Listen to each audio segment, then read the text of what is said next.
ligolien. Il confère au texte une expressivité particulière et renforce l'interaction entre le poète et ses destinataires, qu'ils soient divins, absents ou lecteurs. Cette partie souligne donc le rôle fondamental du langage dans la transmission des émotions, des idées et des aspirations profondes qui font des contemplations une œuvre intemporelle et universelle. Monsieur le Président du jury, très général, dans vos rangs grâce et qualité, le deuxième point portant sur les adjectifs relève un usage riche et varié qui contribue à la profondeur stylistique et à la force évocatrice du recueil. Hugo mobilise différents types d'adjectifs, bien que nous n'avions pas tout analysé pour exprimer avec intensité ses émotions, ses réflexions métaphysiques et sa vision du monde. Cette analyse met en lumière leur rôle fondamental dans la construction du lyrisme ligolien. Il participe à l'esthétique du recueil en créant des images puissantes, en accentuant l'expression des sentiments et en conférant une musicalité particulière au réel.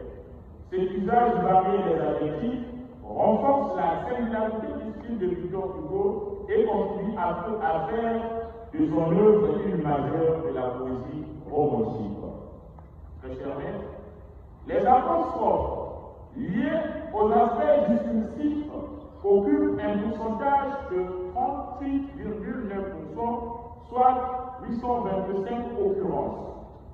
Ces apostrophes sont présentes tout au long du recueil, notamment dans des poèmes dédiés à sa fille Léopoldine. L'analyse des aspects discursifs met en lumière la richesse et la complicité de l'écriture poétique de Hugo.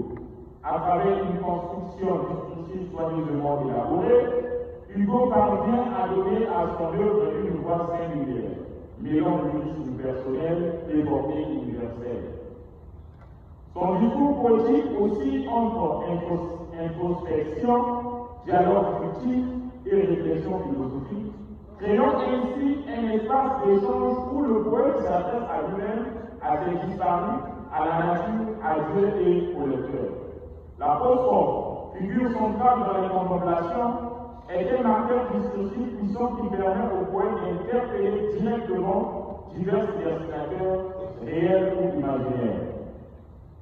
Ce procédé amplifie l'expressivité du texte et renforce l'intensité émotionnelle des poèmes. L'apostrophe sert tantôt à exprimer la douleur, tantôt à évoquer des forces transcendantes ou encore à dialoguer avec des figures assistantes.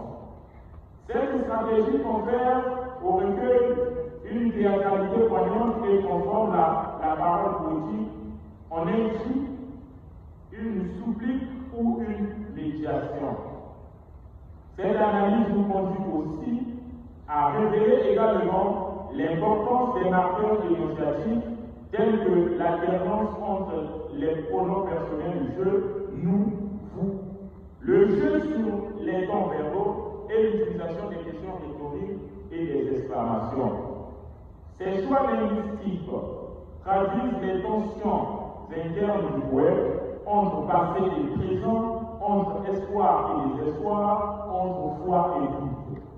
Cette œuvre apparaît comme une œuvre où l'apostrophe et les stratégies discursives contribuent à la puissance expressive du texte et son impact émotionnel.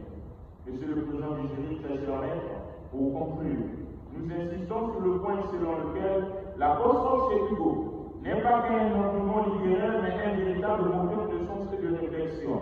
À travers celle-ci, Hugo parvient à exprimer non seulement l'intimité de son expérience, mais aussi une vision métaphysique du monde où le personnel et l'univers se rejoignent.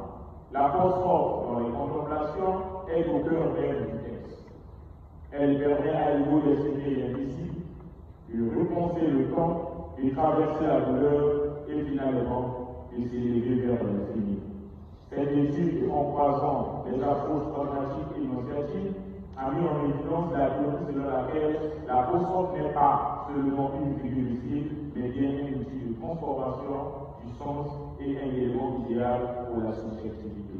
Monsieur le Président du jury, messieurs les membres du jury, très chers maîtres, dans vos grâce et qualité, Nous sommes arrivés à la fin de notre exposé.